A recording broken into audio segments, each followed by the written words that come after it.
In a small town in Nigeria, there was a famous church led by Pastor Elijah and his beautiful wife. He was loved by everyone for his kind heart and his strong words about God.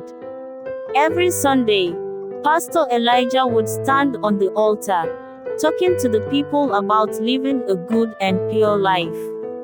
The church was always full, with people of all ages, listening to him carefully. Pastor Elijah had a son named Michael, a young man who was very charming and talented. He played music, sang beautifully, and led the church choir. The young women in the choir admired him greatly, and everyone thought he would one day be just as wise and respected as his father. Michael would lead choir practice every Thursday evening, and the young women in the choir looked up to him. He was a good teacher, helping each girl improve her singing and making them feel special.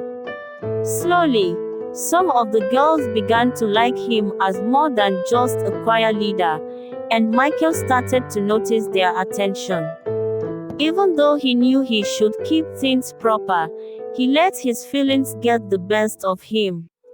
Instead of treating the choir as his responsibility, he began to act carelessly, not thinking of the consequences. Over time, people in the church started to notice something strange. Several of the choir girls were pregnant, and everyone began to whisper and wonder what was going on. The church, once a happy place, was now filled with worried looks and silent stares. Soon, the truth could no longer be hidden. Michael was the father of the babies. One Sunday, Pastor Elijah noticed the tense atmosphere in the church. He could feel that something was very wrong. After his sermon, one of the pregnant young women stood up, her voice shaky, and told everyone that Michael was the father of her child. One by one, the other girls also confessed. They admitted that Michael, Pastor Elijah's own son, was the father of their babies. Pastor Elijah's face showed his deep sadness as he realized what his son had done.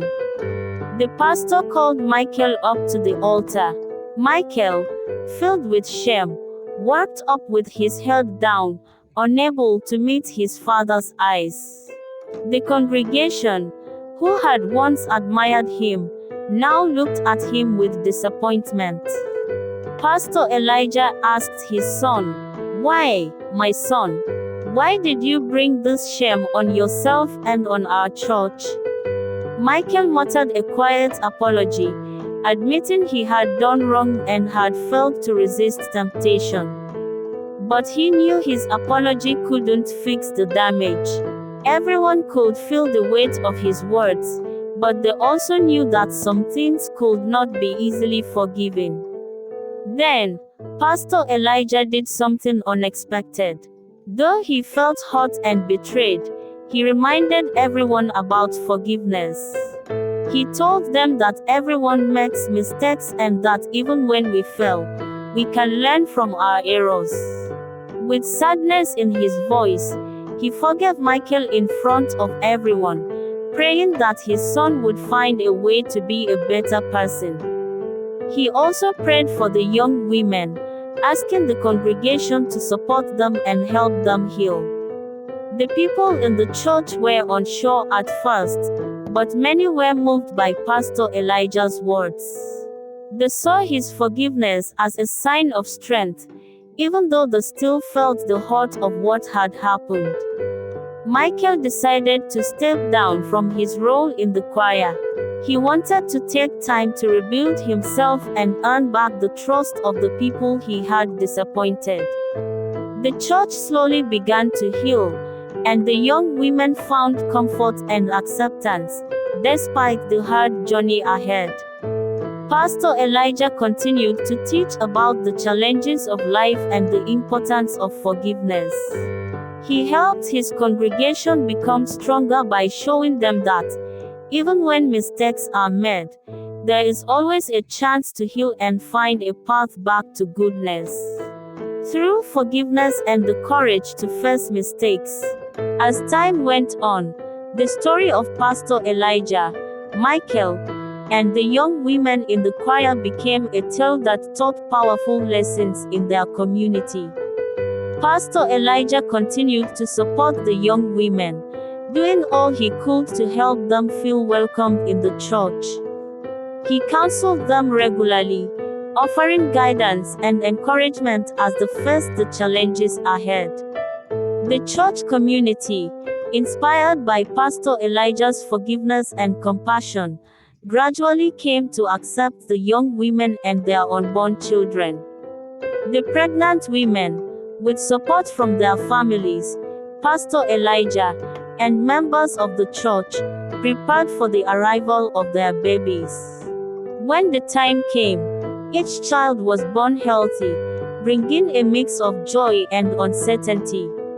The congregation, who had once looked at the young mothers with judgment, began to see them as strong women who had faced hardship and were courageously moving forward.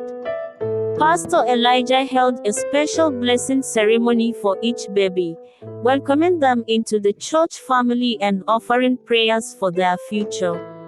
Michael, on the other hand, was determined to make amends.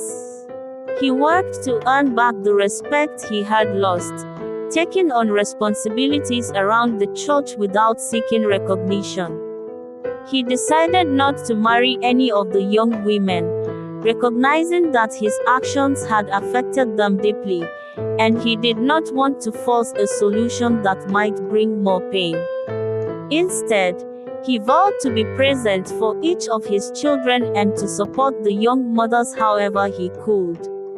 He promised to take responsibility, ensuring that each child would feel loved and cared for, regardless of the circumstances of their birth. Over the years, Michael became a devoted father to his children, spending time with each one, teaching them values and sharing the lessons he had learned from his own mistakes. Pastor Elijah, proud of his son's growth, continued to be a pillar of support for the families. He watched as Michael's children grew up surrounded by a community that, though imperfect, had learned the power of forgiveness and acceptance. The children grew up knowing their father and grandfather as men who had faced challenges and had worked to do better. Pastor Elijah taught them stories of faith, resilience, and redemption. And in turn, the children brought new energy to the church, reminding everyone of the beauty of second chances and the strength of a united community. Michael and the young women eventually found peace in their unique situation. While life didn't follow the path they had imagined, they had become a family in their own way, a family born not out of perfection but out of growth, forgiveness, and love. And the church, once scarred by scandal, had been transformed into a place where acceptance, support, and kindness blossomed, offering hope to all who entered its doors.